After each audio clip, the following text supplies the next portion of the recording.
Good morning, Philippines, mga kabarangay, mga kababayan, mga kapatid. Ngayon po ay araw ng Huwebes, February 27, 2025. Palasak po sa social media ang todong depensa ng Malacanang tungkol po sa aligasyon ng dating Pangulong PRRD na comes 2028 ay magdedeklara ng martial law ang bangag na Pangulo upang ito ay hindi na bumaba sa pwesto katulad ng kanyang ama o katulad ng ginawa ng kanyang ama noong 1972 kung saan itong si Ferdinand Marcos Sr. ay nagproklama ng martial law. Dahil po dito, mga kabarangay, mga kababayan, mga kapatid, todo depensa, pati ang mga aso ng bangag na Pangulo sa Kongreso, itong mga congressmen at itong presidente ng Senado na si Chase Escudero ay sinasabi pong nagpapakalat lamang ng fake news ang dating Pangulong PRRD. Ganon din po kung mapapanood natin ang video ng Undersecretary ng PCO na si Atty. Castro. Katulad po ng kanyang bangag na amo kung magsalita ay talagang todo mukhang bangag din po. Ang sinasabi nito, maglabas daw ng ebidensya si PRRD kung talagang mayroon siyang ebidensya na magproproklama ng martial law ang bangag na Pangulo. Well, Madam Castro, hindi na po kailangan ang ebidensya sapagkat marami pong indikasyon na nagpapatunay na talagang itong bangag na Pangulo at ang kanyang bangag na administrasyon ay talagang nakaprogram upang magdeklara ng martial law nang sa gayon ito ay manatili sa kapangyarihan beyond 2028. Una po dyan, Madam Castro, itong ginawa po o ginagawa ng Quadcom kung saan wala itong MPD inimbestigahan kung hindi ang 125 million confidential funds ng Vice Presidente noong 2022. Matagal na pong sinasabi natin na itong ginagawa ng Quadcom is preparation to accumulate evidences for impeachment purposes para ma-impeach ang Vice Presidente. At ngayon po, the impeachment is now pending with the Senate for trial. Bakit kailangan ma-impeach ang ikalawang Pangulo? Upang sa gayon, ito ay hindi na makatakbo sa 2028 presidential election. Pangalawa, upang pigilan ang kasalukuyang pangalawang Pangulo to criticize the corruption, the massive corruption in the government. Mapagtakpan ang katiwalian sa gobyerno, ang walang habas na pagnanakaw sa kaban ng bayan. Yan po, Madam Castro. Pangalawa, yung ginagawa po ng TRICOM kung saan nais nitong busalan ang mga vloggers na pumupuna sa katiwalian ng kasalukuyang pamahalaan ng bangag na Pangulo. Itong pagtatangka ng TRICOM para i-regulate di umano ang mga vloggers para mapigilan sa pagkakalat ng sinasabi nilang fake news. Ito ay isang indikasyon towards dictatorship. Punahin o pigilan ang mga vloggers na pumupuna sa katiwalian ng kasalukuyang pamahalaan.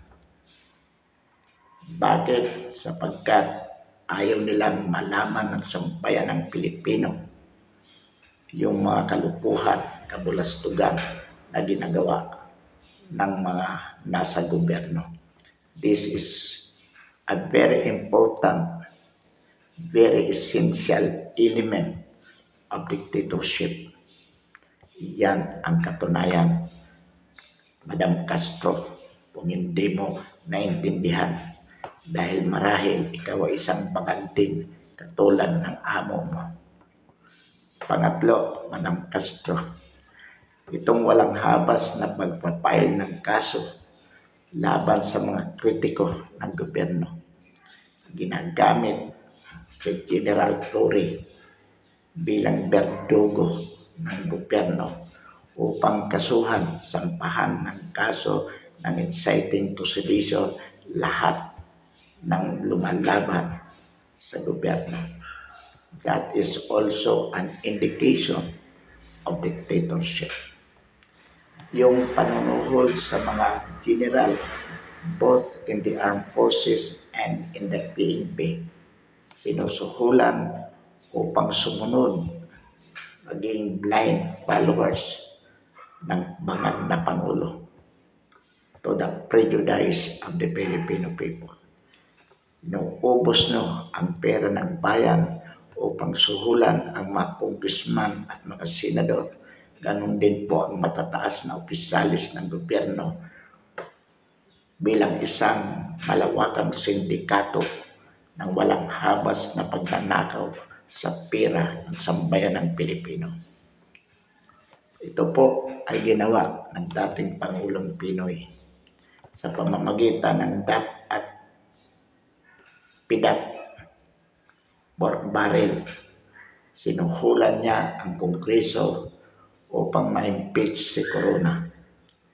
Ang ginagawa po ng kasalukuyang administrasyon sa pamamagitan ng ayuda system, tupad, akap, AIK at ibang paraan ng panunuhol sa mga senador at mga congressman upang mapasunod sa kagustuhan ng bangag na Pangulo.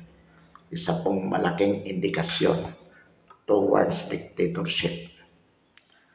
Kaya kahit na yung mga dating kasangga ni PRRD, dahil po sa malaking suhol sa kanila, pumayag na rin po na makasama sa alyansa ng Bagong Pilipinas na isang sindikato upang mabudol ang sambayan ng Pilipino. Ito pong alyansa ng Bagong Pilipinas, mga kabarangay, mga kapatid, ito po ay alyansa ng mga kurap na politiko na nagkaisa upang walang habas na pagnakawan ang sambayan ng Pilipino. Ito po ang katotohanan.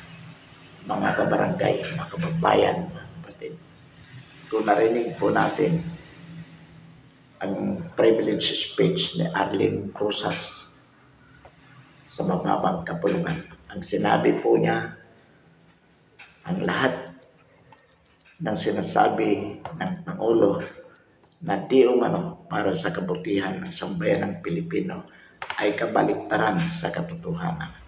Halimbawa po dyan, sinabi ng Pangulo na ang bigas ay 20 pesos. Alam po naman natin, ang bigas ngayon ay naglalaro sa 60 to 80 pesos per kilo. Sinabi po niya na bumaba ang antas ng kahirapan ng sambayan ng Pilipino sa kanyang panunungkulan. Ngunit ayon kay Arlene Rosas, lalo pong tumaas ang antas ng kahirapan. Bumaba daw po ang unemployment rate. Pero mas lalo po itong tumaas sa katotohanan. Sinasabi po na maraming nakagawa sila ng 5,500 flood controls at marami pang ginagawa. Binadgetan po ito ng 550 billion, itong 500,000 500 o 5,500 flood control projects, binadgetan po ng 550 billion. Pero ayon mismo kay Kimbo, na-divert ang pera na yan. Wala pong nagawa na infrastructure na flood controls. Katunayan, 2 araw pagkatapos na sabihin yon sa kanyang SUNA, binaha ang buong Metro Manila at ang iba't ibang lugar sa buong Pilipinas. Mga kabarangay, mga kababayan, mga kapatid, this is a government of lies. Sinasabi ng PhilHealth ay makapagbibigay ng mas maraming benepisyo sa mga membro at hindi ito binadgetan ng kahit isang kusing sa 2025 national budget. Bagkus kinuha pa ang 500 o ang 90 billion pesos mula sa PhilHealth sapagkat di umano mayroong savings ang PhilHealth na 500 billion pesos. Ngunit ayon sa mga accredited hospitals, ang utang po ng PhilHealth sa kanila sa mga private hospitals ay nasa 1 billion mahigit. Kaya hindi na po nila matugunan ang mga pangangailangan ng membro ng PhilHealth na pumupunta sa kanilang hospital. Ganyan po kasinungaling ang kasalukuyang pamahalaan. At lahat po ng ito, mga kabarangay, mga kababayan, ay indikasyon ng isang diktador na pamamahala. Kaya kung nga sinasabi ni Madam Castro ay patunay, ito ang katunayan. Ibinaba po ang taripa ng bigas ng mga exported rice upang di umano magkaroon ng murang bigas sa palengke. Ngunit ang bigas ay nananatili sa presyong 60 to 80 pesos per kilo. Binaba ang taripa. So ano po ang indikasyon o ang implikasyon? Kumikita ang mga exporters, mga smuggler ng bigas, pero mahal pa rin ang bigas, hindi pa rin kayang bilhin ng maliliit na mamamayan. Ang masama po dyan, ang mga farmers ay lalo pong naghihirap sapagkat ang kanilang mga produkto ay hindi na mabili. Mahal ang production, ang cost of production dahil mahal ang mga abono, mahal ang lahat ng serbisyo sa pagsasaka, ngunit ang kanilang bigas ay hindi mabili sapagkat may kakumpetensya na mas mura galing sa abroad. Ngunit mahal pa rin. Kung binibili man ang bigas ng magsasaka ng gobyerno, bibilhin sa murang halaga. Pero paglabas sa palengke, mahal pa rin. So, ang ibig po sabihin dito, mga barangay, mga kababayan, mga kapatid, talagang sindikato po. Ang masang Pilipino ay talagang patuloy na naghihirap. Nag-aanyaya po tayo mga foreign investors upang mabigyan di umano ng empleyo ang mga manggagawang Pilipino. Binigyan ng maraming incentives, tax exemption ang mga foreign investors. Pero ang sweldo ng mga manggagawa ay nananatiling kapiranggot. Walang mga benepisyo sa paggawa ang ating mga manggagawa. They are exploited. So ano po ang implikasyon? Inaapi ay lalo naghihirap ang mga manggagawa samantalang yung mayaman ng mga foreign investors nakasusyo ng mga tiwaling opisyalis ng pamahalaan. So talagang sindikato po laban sa interes ng masang Pilipino. Ito po ang characteristics ng kasalukuyang bangag na administrasyon. Mga kabarangay, mga kababayan, mga kapatid, tayo po ay hindi DDS supporters. Tayo ay supporters para sa interes ng masa. Ang dating Pangulong Duterte at ang kasalukuyang Vice Presidente, sila ang simbolo ng ating ipinaglalaban para sa interes ng sambayan ng Pilipino. Kung kaya tayo po ay tinagurian na DDS. Pero ang pinaglalaban po ng mga Duterte at ang ating ipinaglalaban ay iisa. Iyan po ay ang interes ng masang Pilipino laban sa katiwalian ng kasalukuyang pamahalaan. Noong panahon po ni Pangulong Duterte, ang adik at ang mga drug lords ay pinasusuko. Pag hindi sumuko, lumaban, sila po ay napapatay. Ngayon po, ang mga adik at ang mga drug lords ang pumapatay sa inosenteng mamamayan. Kung noong panahon ng Pangulong Duterte, ang mga adik at ang mga drug lords ang nakukulong, ngayon po ang ipinakulong ng Kongreso ay ang mga general ng PNP na nagpatupad ng war on drugs noong panahon ni Pangulong Duterte. Ang mga drug lords at adik na kinasuhan, nakakulong noong panahon ni Duterte, ngayon po sila ang nagpapakulong sa mga pulis na humabol sa kanila noon. Itinuring po ng kasalukuyang administrasyon ng bayani ang mga drug lords na ipinakulong noon. Ngayon nais lang mapakulong mismo si Pangulong Duterte at si BP Inday Sara. Nang sa gayon, wala na pong hadlang sa kanilang pambubudol sa sambayan ng Pilipino. Noong panahon po ni Pangulong Duterte, nakakapangisda ang mga Pilipino sa West Philippine Sea.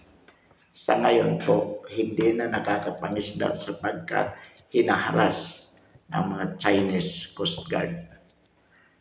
Ngunit ang sinasabi ng bangag na Pangulo, noong panahon daw ni PRRD, naging probinsya ng China ang Pilipinas. Ngayon, sinasabi nilang palaban sila, pero ang mga sundalo natin hinaharas mismo.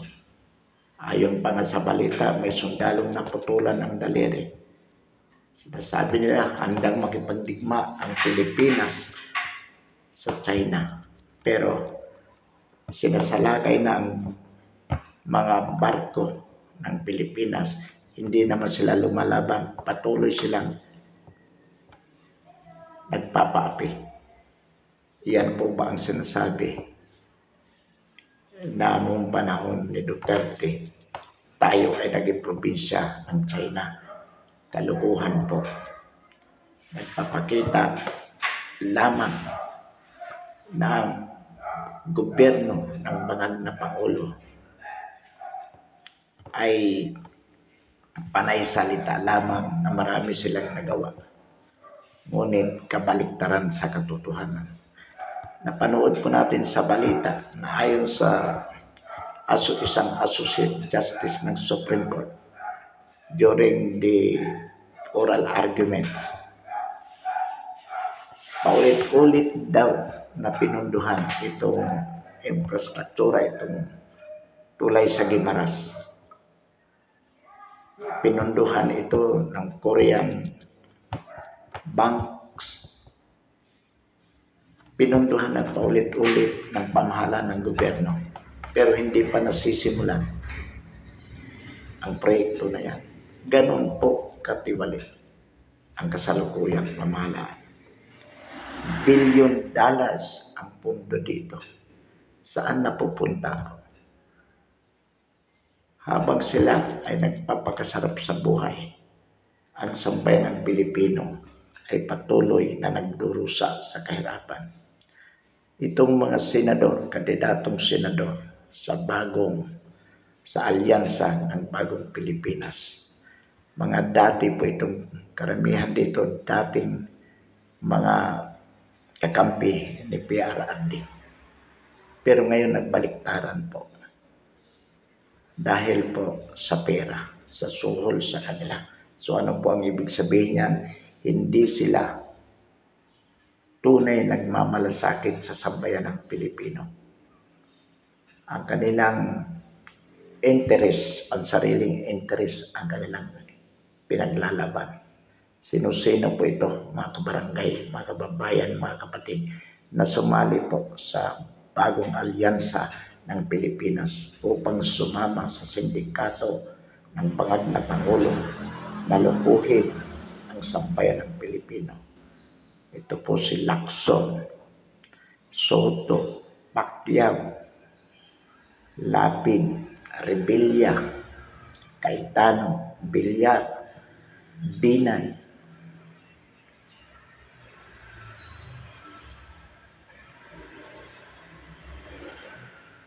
at marami pa po. Kompleto sila, 12. Marcos, si Aimee, natural. So bakit po na-attempt nilang sumama sa slate ng bagong alyansa ng Pilipinas? Gayong alam nila kung gaano katiwali itong bangag na Pangulo. Sapagkat sila po ay nasusuhulan ng malaking halaga sa pamamagitan po ng ayuda, ng tupad, ng AIG, at ng mga infrastructures. Pinunduhan po ng malaki under 2025 national budget, pinunduhan ng malaki ang DPWH. Bakit po? Sapagkat itong mga senador at ang mga congressman, sila ang mga private contractors ng DPWH.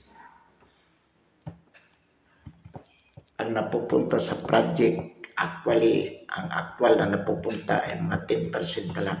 Ang 90% po ay kanilang kinukurakot, hati-hati po. Kaya naman, ang mga proyekto na yan ay substandard. Katulad ng flood controls, kunting baha nawawas out. Bakit? Mga under quality po ang mga materialis. Dahil malaking halaga ng pondo para sa nabanggit na proyekto ay ninanakaw po ng mga congressman at ng mga senador na ito. Yan po ang suhol sa kanila ng kasalukuyang bangag na administrasyon. Kaya kawawa po ang sambayan ng Pilipino. Mga kabarangay, mga kababayan, mga kapatid. Huwag na tayong pumayag na tayo po ay mambulol ng mga politikong ito. Bago po mahuli ang lahat, maglusad po tayo ng insatis at patalsikin ang bangag na Pangulo, ang bangag na administrasyon, at ang tiwaling 19th Congress. Naniniwala po tayo, mga kabarangay, mga kababayan, mga kapatid, na kapag naglusad ng insatis ang sambayan ng Pilipino upang patalsikin ang bangag na Pangulo, marami pong matitino pa rin sa Armed Forces at sa PNP, both officials and rank and files, na tatalima po sa kanilang mandato na ipagtanggol ang sambayan ng Pilipino laban sa mapang-aping mga opisyalis ng gobyerno. Alam po natin at ito ay panawagan na rin sa mga taga-armed forces at PNP ng inyo pong loyalty to Commander-in-Chief as President of the Republic of the Philippines is conditioned upon the fact that the President is serving the interests of the Filipino people. So much so that when the President is no longer working for the interests of the Filipino people, but instead to their prejudice, the loyalty of the armed forces and the PNP then and there ends, sapagkat ang Constitution, the loyalty to the Constitution is always for the interest of the Filipino people. Any person who does not serve the interest of the Filipino people in general is not serving, is not doing his oath of office to serve the Constitution, because the Constitution all the time is for the interest of the Filipino people. He who does not serve the interest of the Filipino people violates the Constitution. Sa makatwid po, yung sinasabi ng armed forces ng PNP na sila ay loyal to the Constitution, ang ibig po sabihin niyan, they are loyal to the Filipino people. Hindi loyalty, hindi po blind loyalty to the President of the Republic. Sapagkat yung Pangulo na yan, ang kanyang ginagawa ay labag sa interes ng sambayan ng Pilipino. Siya mismo ay lumalabag sa ligang batas at walang tungkulin ang armed forces at ang PNP na sumunod sa kanya. Bagkus, ang tungkulin ng armed forces at ng PNP ay patalsikin siya sa kapangyarihan upang masigurado na mapagsilbihan ang interes ng sambayan ng Pilipino.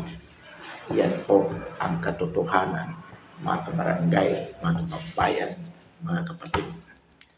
Kaya po ang ating panawagan sa armed forces at sa PNP sa panahon na maglunsad ng EDSA-3, kayo po ay tumalima para suportahan ang sambayan ng Pilipino laban sa kanilang mga tiwaling opisyalis na nagpapayaman sa kanilang sarili, nagsisilbi lamang sa kanilang interes. Inuulit po natin, mga kabarangay, mga kababayan, mga kapatid. We are not blind followers of PRRD. We are not fanatics. We are not DDS fanatics. Nagsisilbi po tayo sa interes ng sambayan ng Pilipino. At kaysa po natin dito ang dating Pangulong PRRD at si Bibi Inday Sara, sapagkat sila ang simbolo ng ating pakikipaglaban laban sa mga tiwaling opisyal ng kasalukuyang administrasyon. Tayo po ay hindi binabayaran. Ginagawa po natin ito even to the risk of our lives, because this is the only way for us to serve the interest, the genuine interest of the Filipino people. Yung ginagawa po ng TRICOM na kung saan sila ay nagtatangka na busalian ang mga vloggers, lalo na ang mga tinatawag nilang DDS vloggers, ito po ay tututulan natin, mga barangay, mga kababayan, mga kapatid. Ito po ay lalabanan natin sapagkat ito ang indikasyon na mayroong pagtatangka na maitatag ang isang dictatorial government ng kasalukuyang bangag na Pangulo. Lalabanan po natin ito. Alam po natin na mahirap ang ating pagdadaanan. Alam natin na hindi ito ganito kadali sapagkat tumatatag na po, nabubuo ang malaking sindikato laban sa interes ng sambayan ng Pilipino. At ito ay pinangungunahan mismo ng bangag na Pangulo with his alyansa ng bagong Pilipinas. Itong alyansa na ito, alyansa ng bagong sindikato sa Pilipinas na pinangungunahan mismo ng Pangulo kasama ng mga tiwaling politiko, lalong-lalo na po ang Kongreso. At alam natin, meron na pong ilang membro ng hudikatura na nababayaran na rin upang lalong mapatatag ang kanilang sindikato laban sa sambayanang Pilipino. Dalawa na lamang po ang opsyon, mga kabarangay, mga kababayan, mga kapatid. Una po, sa darating na Mayo, huwag iboto ang mga kandidato ng alyansa ng bagong Pilipinas. Pangalawa po, maglunsad na legislative. Huwag po nating iboto ang mga kandidato ng alyansa ng bagong Pilipinas. Bakit po? Mahawakan po, lalo makukontrol ang Senado. Sapagkat lahat po yan ay mga tao niya ay nasa bagong alyansa na yan. Sila ay magiging sunod-sunuran sa bangag ng Pangulo. So, mapapatalsik nila sa pamamagitan ng impeachment si Inday Sara. Wala na pong hadlang sa kanila na mataas na opisyalis ng gobyerno kapag napatalsik si Inday Sara. Pangalawa po, maglulunsad sila ng mga batas na lilikha ng mga batas na tuluyan ng sisikilin ang kalayaan ng sambayanang Pilipino upang magpahayag ng ating saloobin. We can no longer express our redress and grievances against the government. At mapanganib po ito kung tayo ay mabusalan. So ngayon pa lamang, dapat labanan na po natin ito. Yung mga congressmen na yan, huwag na po sanang iboto sa kanilang mga distrito. Lahat po ng mga kandidato ng bagong alyansa, simula po sa senatorial slate, congressmen, even yung mga local chief executives o mga local officials sa kanilang bayan, dapat huwag po natin iboto. Bakit po? Sapagkat katunayan na sila ay sumasali sa isang kurap na gobyerno para lang sila ay manalo. Ibig po sabihin, hindi sila tunay na nagsiservisyo para sa interes ng masang Pilipino. Ang kanilang pinagsisilbihan ay ang kanilang sariling pang-interes lamang. So dyan po makikita natin mga barangay, mga kababayan, mga kapatid, kung anong uri itong mga kandidato na ito.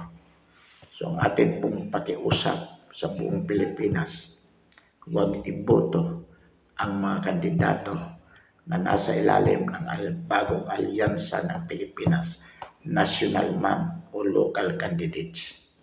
Pansamantala po, mga barangay, mga kababayan, mga kapatid, bukasan natin ang ating talakayan ngayong umaga. Muli, marami pong salamat.